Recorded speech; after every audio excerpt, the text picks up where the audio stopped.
మాలల రణబేరి మహాసభను ఈ రాష్ట్రంలో మాలలకు జరిగిన అన్యాయం పైన ఈ రాష్ట్ర ప్రభుత్వం రోస్టర్ విధానంలో మాలలతో పాటు 25 కులాలకు ఏదైతే తీవ్ర అన్యాయం చేసిందో ఆ అన్యాయం పైన మాలలు రణబేరి మోగించబోతున్నారు ఆదివారం రోజు సరూర్ నగర్ స్టేడియం గ్రౌండ్ లో అని చెప్పదలుచుకున్నాం.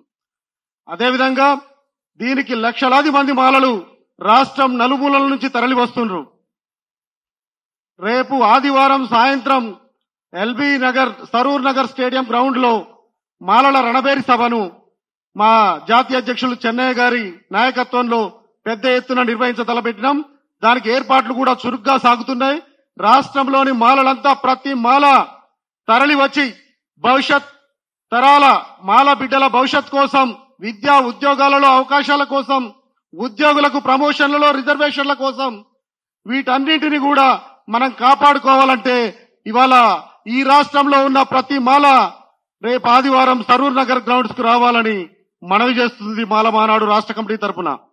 అంతేకాకుండా ఏదైతే రాష్ట్ర ప్రభుత్వం మాలలకు వర్గీకరణలో 5% కేటాయించింది 2011 జనాభా లెక్కలను తీసుకొని 25 సంవత్సరాల తర్వాత కిందటి లెక్కలను తీసుకొని మాలల జనాభాను తక్కువ చూపించి కేవలం 5% రిజర్వేషన్ ఇచ్చి ఒకవైపు అన్యాయం చేసిందంటే ఆ తర్వాత ఏర్పరిచిన రోస్టర్ పాయింట్లలో 22వ రోస్టర్, 41వ రోస్టర్, 61 ఆ పైన రోస్టర్లను ఇచ్చి మాలలతో పాటు 25 కులాలకు తీవ్ర అన్యాయం చేసింది కాంగ్రెస్ ప్రభుత్వం. దీన్ని సరిదిద్దాల్సిన బాధ్యత కూడా గౌరవ ముఖ్యమంత్రి రేవంత్ రెడ్డి గారి పైన ఈ రాష్ట్ర ప్రభుత్వం పైన ఉందని మాల మానాడు తెలియజేస్తుంది. దానికోసమే మాలలంతా రేపు ఆదివారం రోజు రణబేరి మోగించబోతున్నారు సరూర్ నగర్ గ్రౌండ్ లో.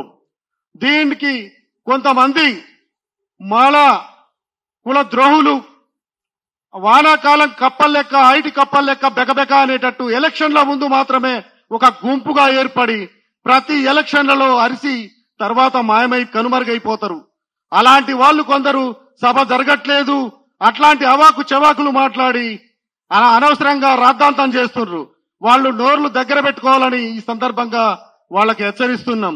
అదేవిధంగా మాల మానాడు గత 30 సంవత్సరాలుగా గల్లీ నుంచి ఢిల్లీ వరకు మాలల హక్కులు, ఆత్మ గౌరవం కోసం పోరాటం చేస్తుంది.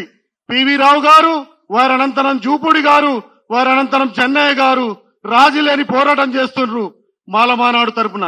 ఇది యావత్ మాల సమాజంతో పాటు తెలంగాణ, ఆంధ్రప్రదేశ్ తో పాటు మిగతా రాష్ట్రాలకు ఈ దేశవ్యాప్తంగా కూడా ఢిల్లీ వరకు కూడా తెలుసు అనేది మనందరం కూడా గమనించాల్సిన అవసరం ఉంది సోదరులారా. కాబట్టి రేపు మాలలు ఎవరు కూడా గందరగోళానికి గురికాకుండా కొంతమంది చేసే ప్రకటనలకు దీని సభ విజయవంతం కోసం ప్రతి ఒక్కరూ తరలి రావాలని, వారికి టోల్ గేట్ల కాడ గాని పోలీస్ యంత్రాంగం గాని మా తరలి వచ్చే మాలలందరికీ సహకరించాలని ఈ పోలీస్ యంత్రాంగానికి, టోల్ గేట్ యాజమాన్యానికి మేమందరం ఈ వేదిక ద్వారా విజ్ఞప్తి చేస్తున్నాం. అంతేకాకుండా ఇవాళ ఏదైతే కాంగ్రెస్ పార్టీ అధికారంలోకి రాకముందు చెవెళ్ల డిక్లరేషన్ చేసిందో ఆ చెవెళ్ల డిక్లరేషన్ లో ఎస్సీల కోసం అనేక ప్రకటనలు, అనేక డెవలప్మెంట్ స్కీమ్లు ప్రకటించింది.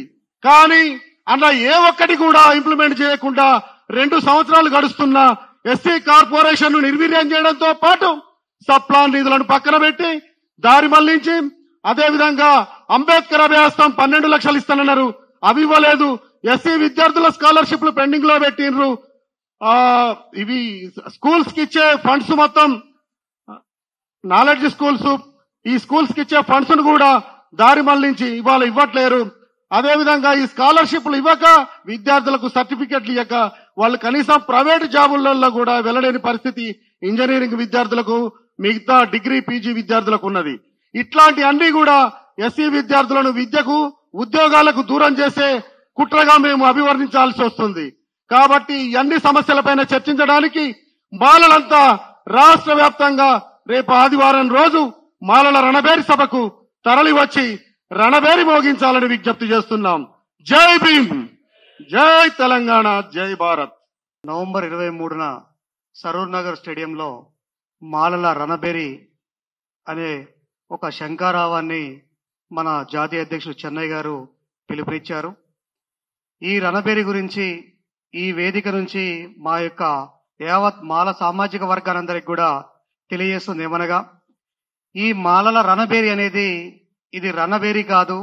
మన హక్కుల కోసం, మన రాజ్యాధికారం కోసం, మన యొక్క గౌరవం కోసం ప్రతిబింబించే ప్రతిధ్వనిగా మేము భావించాలి.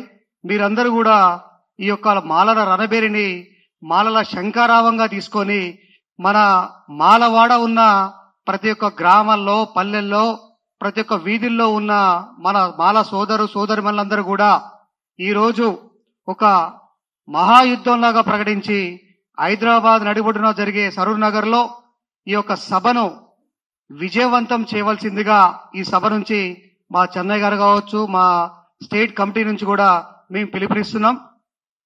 ఈ యొక్క మాలల రణబేరి యొక్క ప్రాముఖ్యత ఏంటనేది ఈ వేదిక నుంచి మా సామాజిక వర్గానికి కావచ్చు, పాత్రికేయ మిత్రులకి, ప్రింట్ అండ్ ఎలక్ట్రానిక్ మీడియా వాళ్ళకు కూడా చెప్పదలుచుకున్నాం.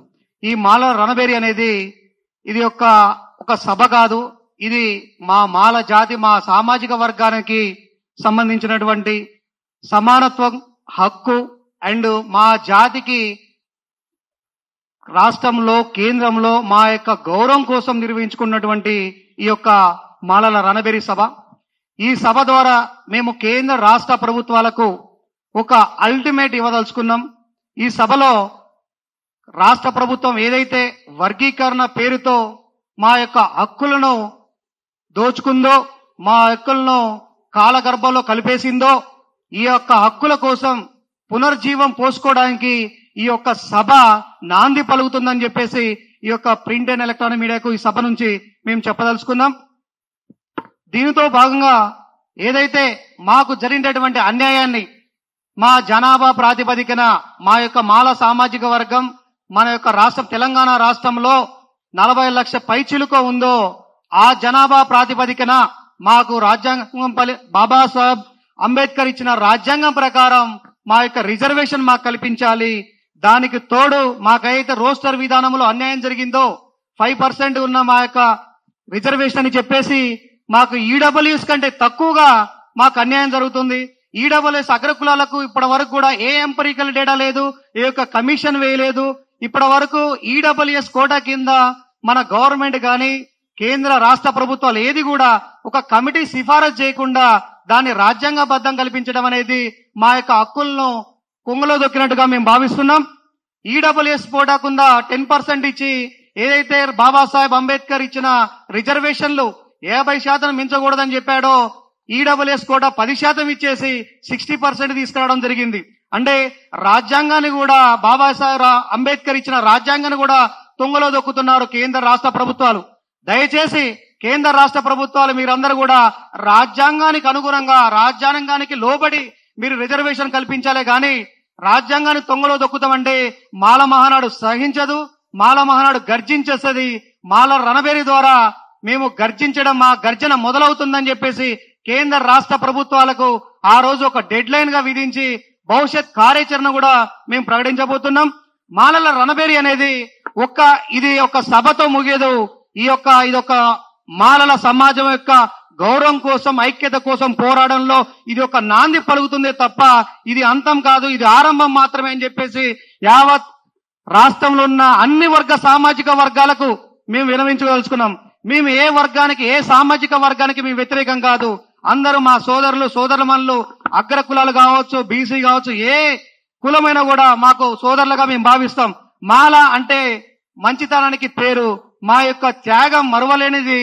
రాష్ట్రంలో గాని, దేశంలో గాని మాలలు చేస్తున్న త్యాగానికి ఎవరు కూడా మీరందరూ గుర్తింపు లేకుండా పోయింది.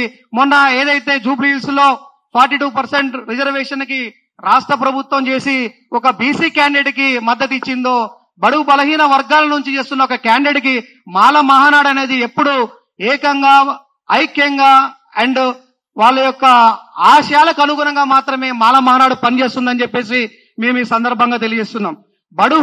బాబాసాహెబ్ అంబేద్కర్ ఏదైతే చెప్పారో, బడుగు బలహీన వర్గాలకు రాజ్యాధికారం ఎప్పుడైతే వస్తుందో అప్పుడే అందరికి సమాన హక్కులు కలుగుతాయి అని చెప్పారు. ఆ దిశగా మాల మహానాడు ముందుకెళ్తుంది. మా చెన్నై గారి నాయకత్వంలో, రాష్ట్ర అధ్యక్షులు గారి నాయకత్వంలో, గేటర్ హైదరాబాద్ గారి యొక్క ఆధ్వర్యంలో మేము మరింత చాటుకునే విధంగా ముందుకు వెళ్తాం. అదే విధంగా మాల సామాజిక వర్గానికి సంబంధించిన ఇప్పటి వరకు కేంద్రం కావచ్చు, రాష్ట్రాలు కావచ్చు, ఇప్పుడు మా సామాజిక వర్గంలో ఎంత వరకు జనాభా ఉన్నదనేది ఇప్పటి వరకు ఒక ఫిగర్ అనేది, ఒక డేటా ఇప్పటి వరకు కూడా బహిర్గతం చేయలేదు.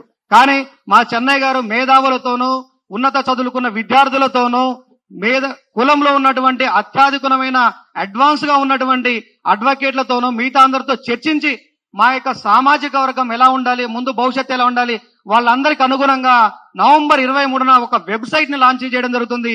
ఈ వెబ్సైట్ యొక్క ప్రాముఖ్యత ఏంటంటే మా యొక్క మాల సామాజిక వర్గం పల్లెల్లో, గ్రామాల్లో, వాడల్లో ఎక్కడున్నా కూడా వారి యొక్క సమస్యలను ఆ వెబ్సైట్ లో పొందుపరిచి అప్లోడ్ చేసేసి దాన్ని బ్యాక్ ఎండ్ ఒక టీం నిర్వహించడం జరిగింది. ఆ టీం యొక్క కర్తవ్యం ఏంటంటే 24 గంటల్లో ఏదైతే ఆ సమస్యను అప్లోడ్ చేశారో ఆ సమస్యను పరిష్కారం అయ్యే దిశగా దాన్ని ఎలా ముందుకెళ్ళి కలెక్టర్ లెవెల్లో ఉందా, మండల స్థాయిలో ఉందా, జిల్లా స్థాయిలో ఉందా, లేదా రాష్ట్ర స్థాయిలో ఉందా, ఏ స్థాయిలో ఉందో అని దాన్ని గుర్తించి దానికి డైరెక్షన్ ఇచ్చే విధంగా ఒక వెబ్సైట్ ను కార్యరూపం దాల్చుకున్నారు మా జాతీయ అధ్యక్షుడు చెన్నై గారు. ఈ యొక్క ఇంతేకాదు మా యొక్క జనాభా ఎంతున్నది, గ్రామాల నుంచి టౌన్ల హైదరాబాద్ వరకు కూడా మా మాల సామాజిక వర్గ జనాభాను ఆ వెబ్సైట్ లో ప్రతి ఒక్క మాల సోదరుడు సోదరమని ఆ వెబ్సైట్ లాంచ్ అయిన దగ్గర నుంచి రిజిస్ట్రేషన్ ప్రాసెస్ స్టార్ట్ అవుతుంది. నవంబర్ 23న మాల జనాభాకు సంబంధించిన డేటా ఏదైతే ఇప్పటి వరకు కేంద్ర రాష్ట్ర ప్రభుత్వాలు మా జనాభాను దాచిపెట్టి మేము ఇంత తక్కువ ఉన్నాం అంత తక్కువ ఉన్నాం చెప్తున్నారో వాళ్ళందరికీ చంపపెట్టి విధంగా మా యొక్క వెబ్సైట్ రూపొందించడం జరిగింది.